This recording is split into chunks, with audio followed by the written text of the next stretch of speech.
Well, hello, my lovely ladies and my fellow perfume heads. Welcome and welcome back to Always Classy and Elegant. Perfumed body dusting powder is having a renewed popularity in the fragrance community. And you've probably seen the ladies who are sprinkling their perfumes or spraying their perfumes and sprinkling oils on cotton rounds and layering them amongst powder in a jar to create their own perfumed body dusting powder. Now, I want to show you a better way. But first, before we get into it, if you're new here, I'm Brandy. I am a certified etiquette consultant, and on this channel, we talk about all things class, elegance, and of course, we talk about etiquette. So if that sounds like the type of content that you are into, and if you find this video helpful at all, then please consider giving us a like and joining our classy community by subscribing.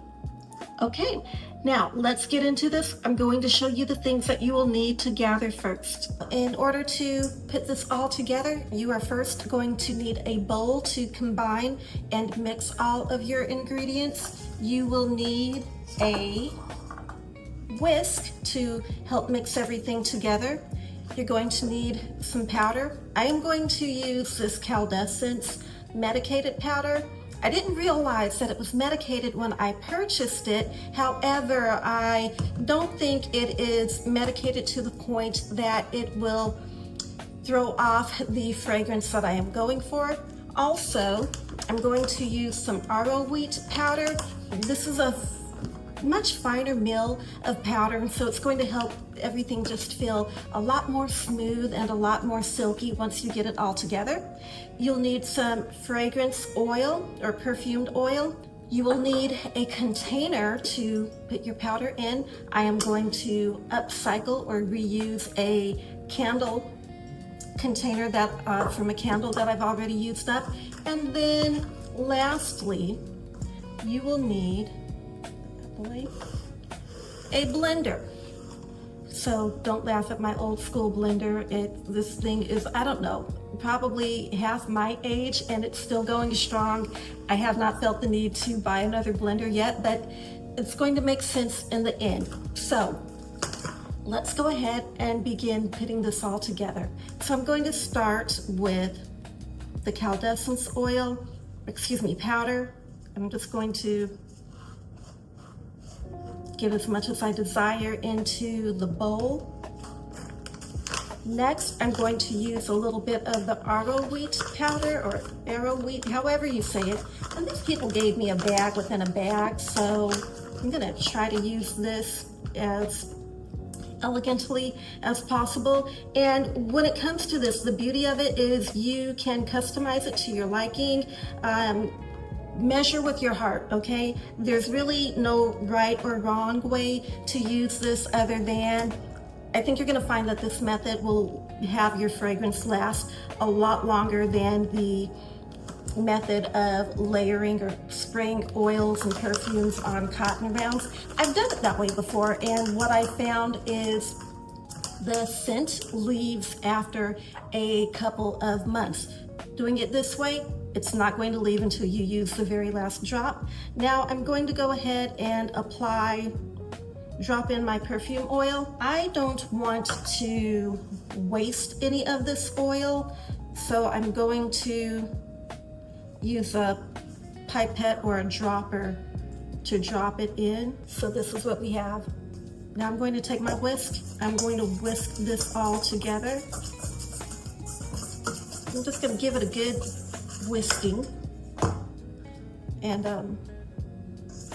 oh my gosh, it smells so good. I am using a peach fragrance oil, so for those of you that are watching my peach fragrance layering video, that's why I'm doing this. I'm doing this for you. I've done something similar with my peach fragrance layering routine before, and this was the only step that I didn't have, but I'm telling you, I've done the layering routine in another scent with the powder, the dusting powder, and all of the things that I tell you about in that video. Last all day long. The compliments are coming. So Oh my gosh, this smells pretty good. I'm going to give it, because I am extra, gotta be extra, I'm gonna give it just a little bit more. Try to get as many of the clumps out as I can, but this is where the blender comes in. Okay, this is what we have. Hopefully you're catching those clumps on the screen. It would probably help for you to have a spatula on hand too. It's gonna help you to get your powder out of the bowl. So I'm just going to add the powder to the blender. Okay, so I'm gonna put this on a low setting. And now, and this part is optional. If you don't, ooh, it's pretty potent. If you don't mind the clumps, then skip this. I feel like I am okay with this. So from here, I'm going to put this in my container. And there I will have dusting powder that will be fragrant until I use the very last smidgen out of the corner of this jar. If you don't want to use a blender, but you have a food processor, you can use a food processor as well. And here we go. This is my peach dusting powder. I'm sorry, I just had to do it again. This peach, I love this peach oil. It is so realistic. That's why I'm also using this oil. It's not synthetic smelling at all. So anyway, once again, let me know in the comments if you'll be trying this or if you make your dusting powders a different way, and share your ideas with me. I'd love to hear from you. And until next time, my darling, remember, always keep it classy and elegant, and bye for now.